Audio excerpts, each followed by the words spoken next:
गांव में एक बुढ़िया रहती थी जिसके 7 बेटे थे। 6 बेटे कमाने वाले थे और एक बेटा निकम्मा था। बुढ़िया माँ 6 पुत्रों का जूठा 7वें पुत्र को देती। 7वां पुत्र एक दिन अपनी पत्नी से बोला, देखो मेरी माता का मुझ पर कितना प्रेम है। वो बोली, क्यों नहीं, सबका जूठा बचा हुआ तुमको खिलाती है। वो बोला, जब तक आंखों से न देखें मान नहीं सकता। पत्नी ने हंसकर कहा, देख लोगे तब तो मानोगे।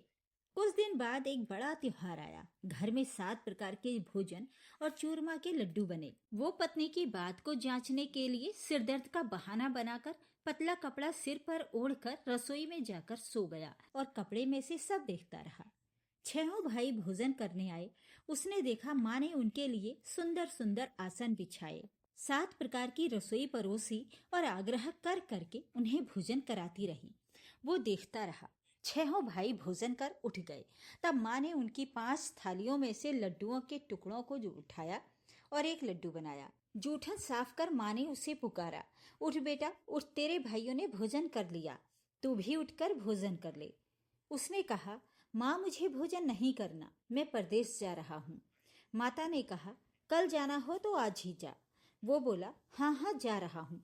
ये कहकर वो घर से निकल गया। चलते समय उसे पत्नी की याद आई। वो गौशाला में कंडे थाप रही थी। वहां जाकर वो बोला, मेरे पास तो कुछ नहीं है, ये अंगूठी है, सो ले लो और अपनी कोई निशानी मुझे दे दो।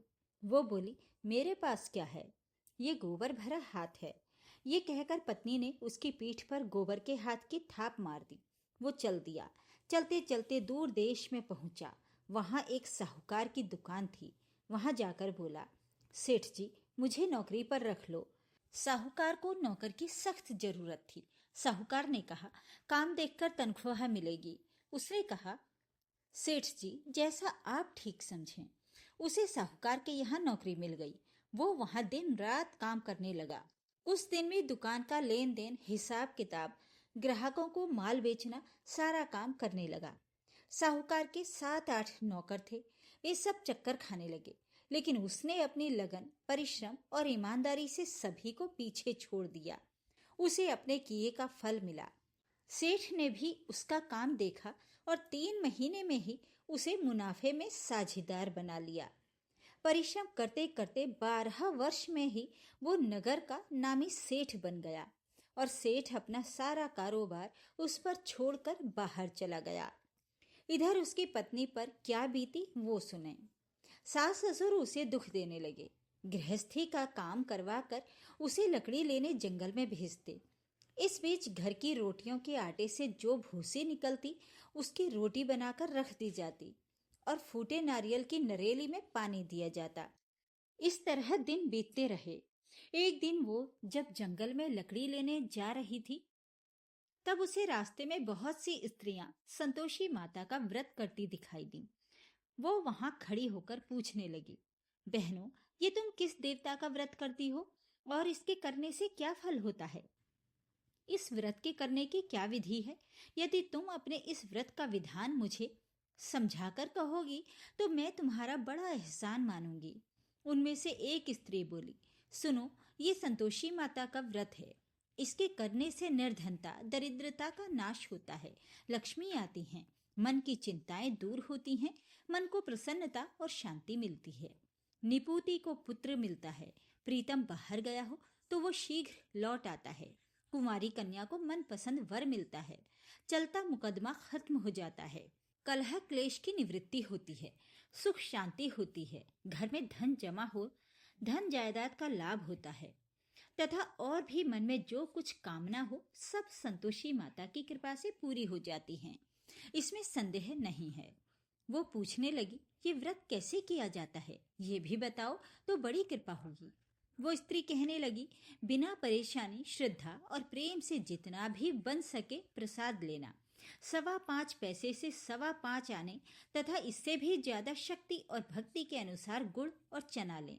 हर शुक्रवार को निराहार रहकर कथा कहना और सुनना। इस बीच क्रम नहीं टूटे, लगातार नियम पालन करना। सुनने वाला कोई न मिले तो घी का दीपक जलाकर उसके आगे जल के पात्र को रख कर कथा कहना, परंतु नियम न टूटे। जब तक कार्य सिद्ध न हो नियम पालन करना और कार्य सिद्ध हो जाने पर व्रत का उद्यापन करना। 3 मास में माता पूरा फल प्रदान करती हैं। यदि किसी के ग्रह खोटे भी हैं तो माता 1 वर्ष में उनको अवश्य अनुकूल करती हैं। कार्य सिद्ध होने पर ही उद्यापन करना चाहिए, बीच में नहीं।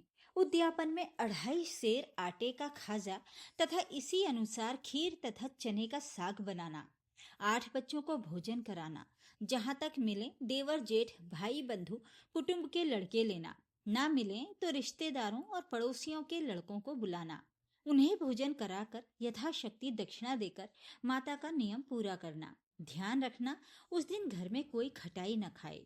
ये सुन वो वहां से चल दी। रास्ते में लकड़ी के बोझ को बेच दिया और उन पैसों में गुड़ चना लेकर माता के व्रत की तैयारी कर आगे चली। रास्ते में संतोषी माता के मंदिर में जाकर माता के चरणों में लौटने लगी, विनती करने लगी, माँ मैं दीन हूँ, निपट मूर्ख हूँ, व्रत के नियम कुछ नहीं जानती, मैं बहुत दुखी हूँ, हे माता मेरा दुख दूर कर, मैं तेरी शरण में हूँ। माता को दया आई। एक शुक्रवार बीता कि दूसरे शुक्रवार को ही उसके पति का पत्र आया और तीसरे शुक्रवार को उसका भेजा हुआ पैसा आ पहुंचा। ये देखकर जेठानी मुंह सिकोड़ने लगी। इतने दिनों बाद इतना पैसा आया, इसमें क्या बढ़ाई है? लड़के ताने देने लगे। काकी के पास अब पत्र आने लगे, रुपया आने लगा, अब तो काकी की खातिर बढ़ेगी, अब तो काकी बुलाने से भी नहीं बोलेगी। बेचारी सरलता से कहती, भैया पत्र आए, रुपया आया तो हम सबके लिए अच्छा है।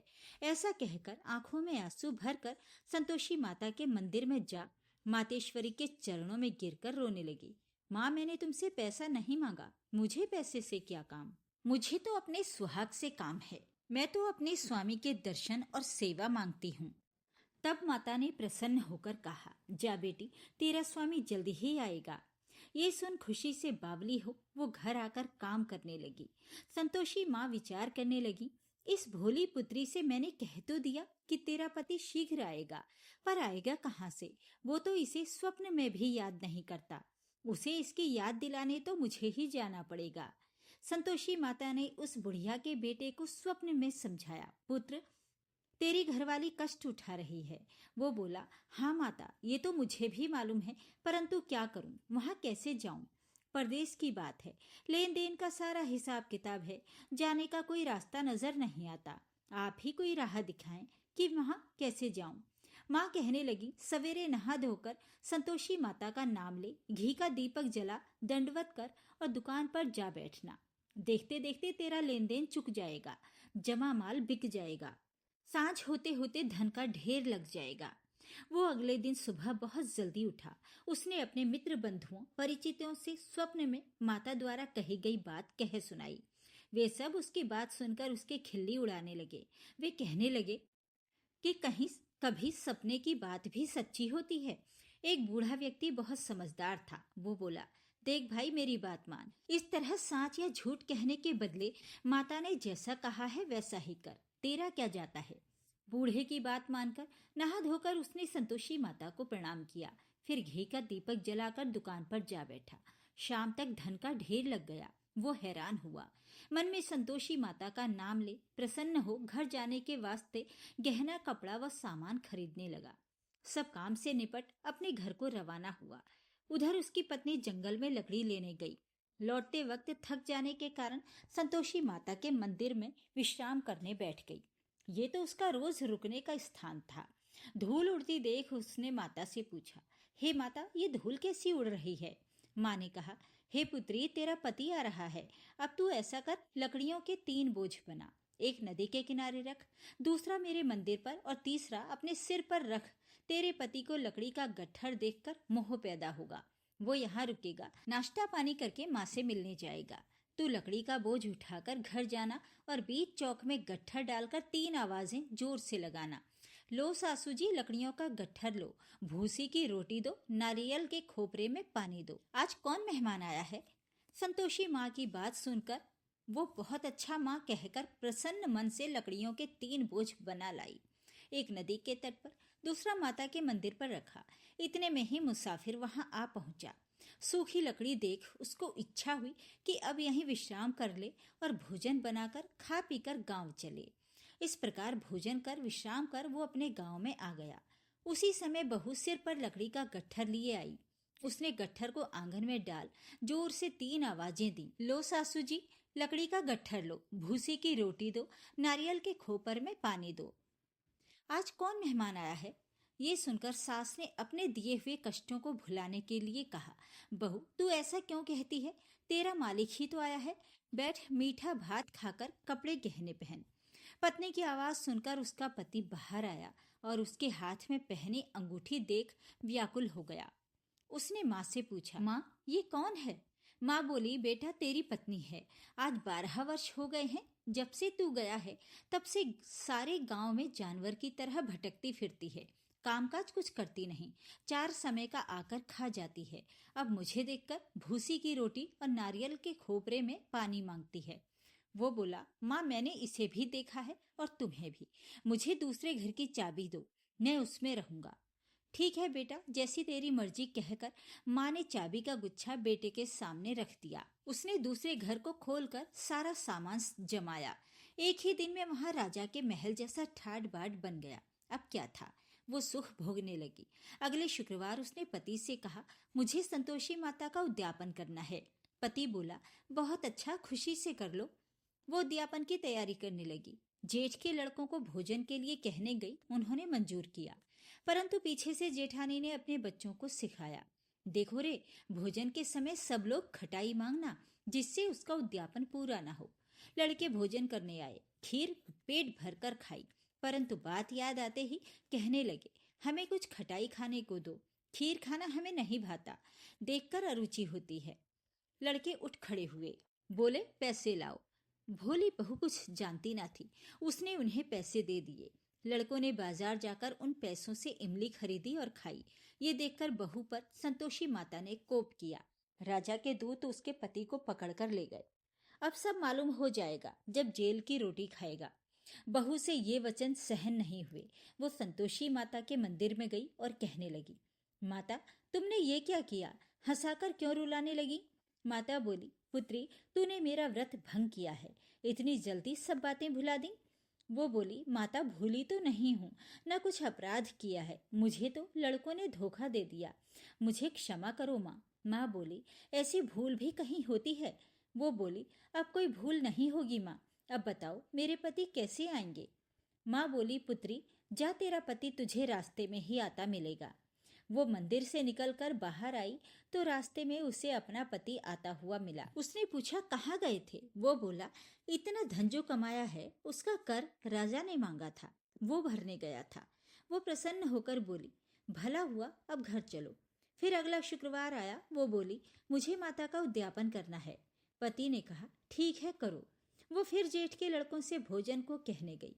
जेठानी ने लड़कों को सिखा दिया कि तुम पहले ही खटाई मांगना। लड़के भोजन करने बैठे, लेकिन भोजन करने से पहले ही कहने लगे, हमें खीर पूरी नहीं भाता, कुछ खटाई खाने को दो। वो बोली, खटाई खाने को नहीं मिलेगी, खाना हो तो खाओ। उनके उठकर चले जाने पर उसने ब्राह्मणों के लड़के बुलाकर भोजन करवाया। दक्षिणा की जगह उन्हें एक एक फल दिया। इससे संतोषी माता प्रसन्न हो गई।